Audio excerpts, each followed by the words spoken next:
Phillips. Once they were hunted to near extinction, now whales are heroes of our popular culture. In Free Willy, it was killer whales. In Star Trek, humpback whales. A far cry from treatment in the last century, when the humpback population was cut from 125,000 to just 10,000.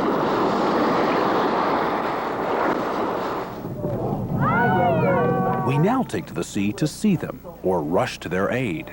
Last weekend, hundreds turned out to rescue a baby California gray whale. It's part of humanity, so I feel we say part of humanity today. But there's another whale in a battle over a return to the wild.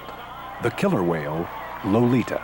She's better than any person I've ever met. It's hard to do without her after you've had her in your life, you know. A crusade for a captive whale inside Dateline's Animal Kingdom. The story coming up on Dateline.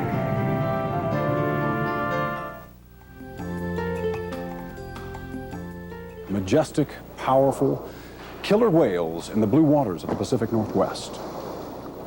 It's that image of freedom in the wild and the contrast of a whale in captivity that touched so many hearts in the movie Free Willy. Now there's a whale caught in another controversy, in a battle over whether the sea or a seaquarium should be her home. Here's Keith Morrison with a look inside Dateline's Animal Kingdom.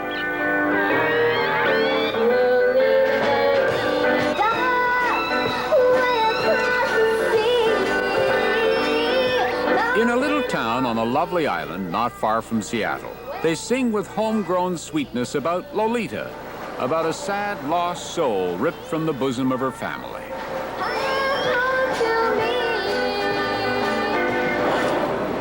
Lolita is a killer whale, an orca. This is where she was born, the San Juan Islands. And this is where she met her fate. August 7th, 1970, a place called Penn Cove. There was a worldwide market for tradable aquarium whales and no federal law to protect them. This was the result. These whales have been chased by high-speed boats and bombed and surrounded with huge corral-like nets which were drawn ever tighter until the terrified whales, thrashing helplessly, were taken. In the pandemonium, 5 whales drowned. 7 were captured. One of them was Lolita. She was 6 years old. We proudly present the star of our show, Lolita, the killer whale. She was sold into show business at Miami Seaquarium, where she's become the biggest draw. Once again, folks, it's Lolita, the killer whale. Lolita is a star with her own happy show where the tourists bring the kids to teach them the wonders of nature. And here she's been, for more than a generation, the queen of the sea, in a place the environmentalists say is little more than an overgrown swimming pool, doing circus acts for food. I want to basically retire her from show business, bring her to a place where she'll be taken care of, and facilitate, if she wants, her return to her family. See what? Yeah, that's J20 and her calf. Ken Balcom has been skimming around Puget Sound for more than 2 decades, keeping track of Lolita's family, mother, brothers, sisters, aunts, uncles, cousins, and the rest of the 100 or so whales that live here. He talks about them as if they were improved humans, fiercely intelligent with long memories and highly developed speech patterns, and so loyal, children stay with their mothers for life. Balcom is a biologist, but he seems more like an Orcan uncle who came to visit and never left, founding the Center for Whale Research in 1976. Now he is devoting all his energy to freeing Lolita from a life of showbiz. I think it's a waste of her talents, yes. You know, when you use the phrase show business, you really don't like that, do you? But does it offend you? Well, what's offended me over the years is the rate of consumption of whales in captivity. They just die young. She's not going to die, though, is she? In captivity. I mean, captivity won't kill Lolita. Captivity will kill Lolita if that's where she stays. She'll die there sooner than she'll die out here, I'll bet on it. But we spoke to other scientists who weren't so sure they would take that bet. Other scientists who disputed Balcom's notion that Lolita would be better off returned to the wild after so many years in the care of man. But Balcom's bet on longevity is probably safe. In the wild, female orcas live 50 and sometimes 80 years. In captivity, they rarely reach 30, and at 32, Lolita has beaten the odds. What's more, Balcom says Lolita's tank is too small. The length of that pool, in its maximum length, is only 3 times her body length. Whereas out here, she'll swim 75 miles a day. It's like putting you in the bathroom for the rest of your life. You could survive, but you might not want to. The tank, in fact, is the smallest whale pool in the country, though it does meet minimum federal requirements. And while most experts agree killer whales should have killer whale companions, Lolita has only small dolphins for company. All this, Balcom says, should prove his case to take Lolita back to nature, but it hasn't. To consider her for release is unethical, irresponsible, and inhumane. Dr. Greg Bossert, a pathologist at the University of Miami Medical School, is the consulting veterinarian to Seaquarium, where Lolita lives. When a wild animal loses its fear of man, has total trust in man, that is a death sentence for a wild animal. No one has ever proven to me that type of conditioning can be reversed. There's her belly button. Yeah, she's got an Audi. And maybe worse, Bossert says Lolita could be a health threat to her own wild family, that she could spread germs picked up in captivity. Not that he's opposed to releasing animals, he says, but after all those years in her little pool, it's just too late for Lolita. The first thing an animal has to do that's going back to the wild, it must be able to not only catch food, but find food. She's deathly afraid of living fish. We put a grouper in here a few years ago and she was terrified. That's a good sign we've got a problem. Bossert has a vision of a starving, pathetic Lolita, rejected by her family, following boats, performing her tricks, begging for food. He has his own solution for Lolita. Our goal here is to give her a bigger pool, hopefully someday to get a mate for her and to have little baby killer whales. Remember now, both these men are supposed to be whale experts, and each thinks the other is dangerously wrong. Orca, Chimo. What if Ken Balcom is right? What if Lolita's relatives welcomed her back? What if she remembered all those survival skills and what she used to be? We tried something. We played a tape of whale calls from Lolita's family pod.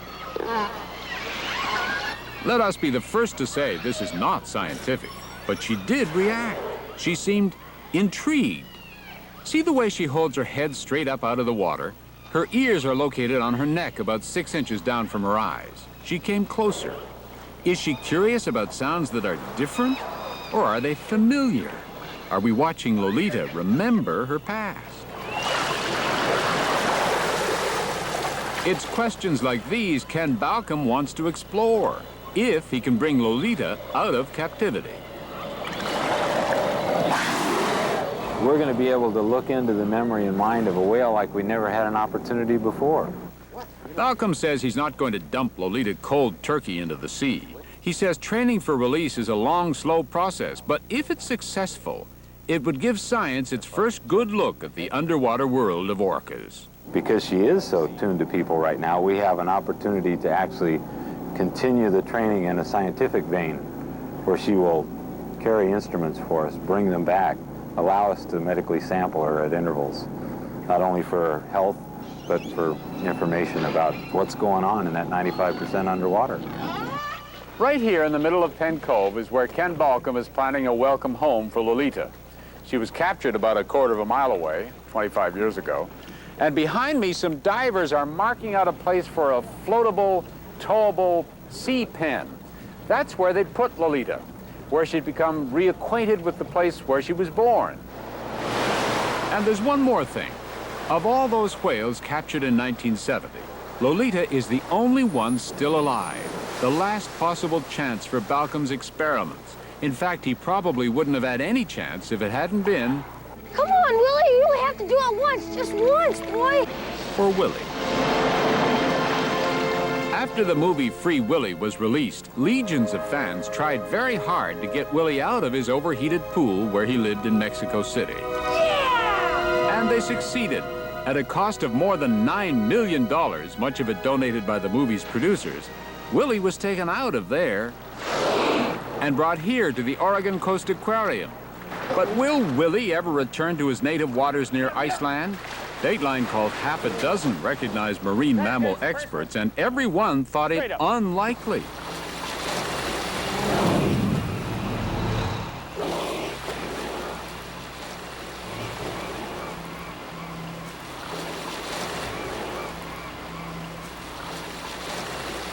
But what about Lolita? From around the continent, the answer came back the same.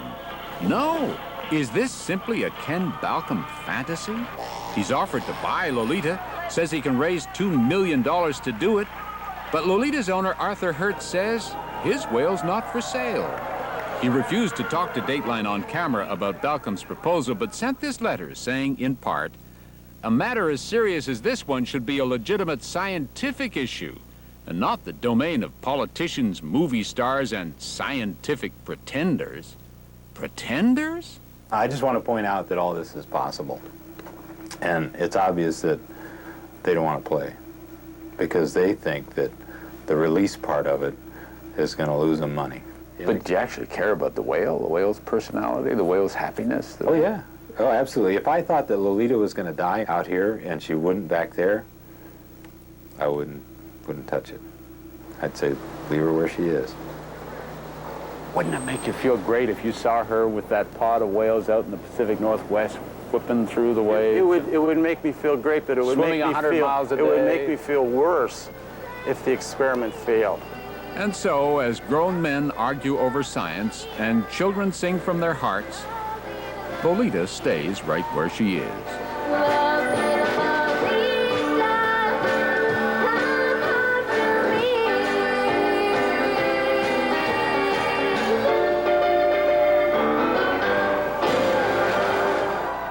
And Lolita? Well, just last week, owner Arthur Hertz told Dateline he is going to run his marine attraction the way he always has, though he still has hopes of building a bigger pool. So far, however, there's no date.